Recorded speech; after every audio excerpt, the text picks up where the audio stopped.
Sir কি খাবেন? এক প্লেট ভাত আর গরুর গোস্ত। না স্যার, এইখানে গরু বাদে সব আছে। কেন গরু রাখো না কে তোমরা? রাখো নাই কেন? কারণ স্যার এই জায়গায় অনেক হিন্দু বসবাস করে, তো প্রায় 1-1.5 হাজার হিন্দু।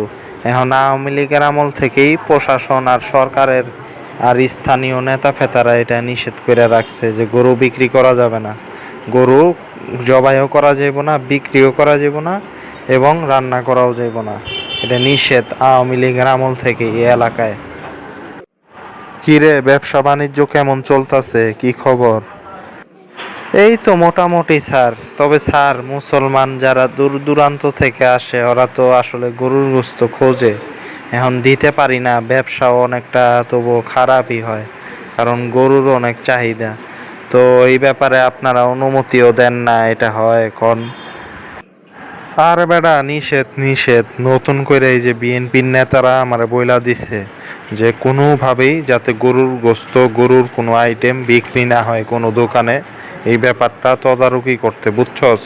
সাবধান সাবধান, বুঝছস? এই এলাকায় হিন্দু আছে, কোনো গরুর কোনো আইটেম বিক্রি করা যাবে না। আচ্ছা ঠিক আছে স্যার, ঠিক আছে, আচ্ছা। মনে থাকে যেন কথাটা, বুঝছস? আমি কিন্তু সাবধান কইরা দিলাম। নমস্কার দাদা, কেমন আছেন? নমস্কার দাদা, নমস্কার নমস্কার। কেমন আছেন দাদা? কোনো অসুবিধা, কোনো সমস্যা? না, কোনো সমস্যা নাই, এই তো ভালোই আছি আপনাদের দয়ায়, আপনাদের দেখভালে ভালোই আছি, জামাই আদরে। কোনো সমস্যা হইলে আমাদেরকে বলবেন, বুঝছেন? শুধু আওয়ামী লীগ না, আমরাও কিন্তু পারি, একদম খবর করে হালামো আপনাদের কিছু হইলে। না না, ঠিক আছে দাদা, ঠিক আছে। তবে শুনলাম এলাকার ভিতরে কিছু বহিরাগত লোকজন আইসা হোটেলের ভিতরে নাকি গরুর গোশত খোঁজ করে।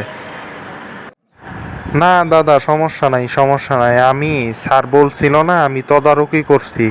আমি সব দোকানকে হুঁশিয়ারি দিছি যাতে গরুর গোশত বিক্রি না করে। এই ব্যাপারে হ্যাঁ, আমি অভিযোগ শুনছি, কিন্তু আমি এই ব্যাপারে হুমকি দিছি, কোনো টেনশন করবেন না, কোনো গরু বিক্রি হবে না, গরুর গোশত বিক্রি হবে না। ধন্যবাদ দাদা, ধন্যবাদ। বুঝিনি তো আমরা হিন্দু মানুষ, আমাদের এটা ধর্মীয় অনুভূতিতে লাগে।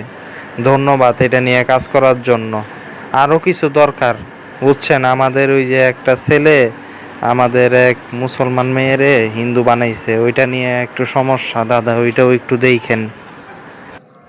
ঠিক আছে দাদা, ঠিক আছে, আমি কেসটা হ্যান্ডেল করবো নি, কোনো টেনশন করবেন না, রায় আপনাকে পক্ষেই যাইব, আপনারা যেহেতু হিন্দু।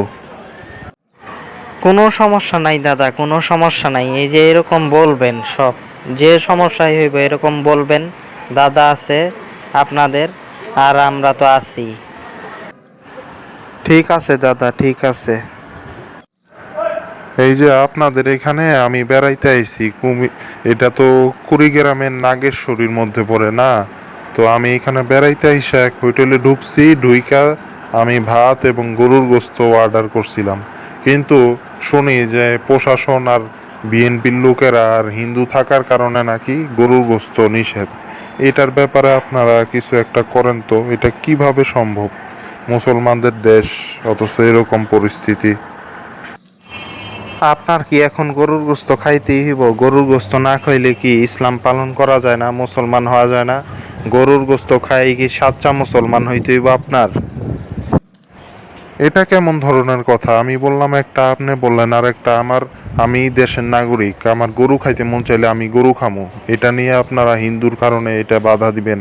আর এটা বাংলাদেশ, অধিকাংশই আমরা মুসলিম, এটা তো হইতে পারে না। আপনাদের এই ধরনের পদক্ষেপ তো ঠিক না, বুঝেন নাই? এই পদক্ষেপ, বুঝছেন, এগুলি আসলে কোনোভাবেই এগুলি ঠিক না। এত কথা বলতে পারবো না, এগুলি উপর মহল থেকে নিষেধ করা আছে, বুঝছেন? আমার কিছু করার নাই। আচ্ছা ঠিক আছে, এখন কি করা? আপনারা তো আপনাদের যে নীরবতা, দেশটা মিনি ইন্ডিয়া হয়ে যাইতাছে গা, একেবারে ছোট ইন্ডিয়া হয়ে যাইতাছে গা এই দেশটা। ইন্ডিয়াতে তো খাওয়াই যায় না গোস্ত, এখন বাংলাদেশে আমরা মুসলমানরা সংখ্যাগরিষ্ঠ, অথচ বলতাছেন আমাদের এলাকায় উপর মহলের নির্দেশ এই গোস্ত খাওয়া যাবে না, এটা কোনো কথা?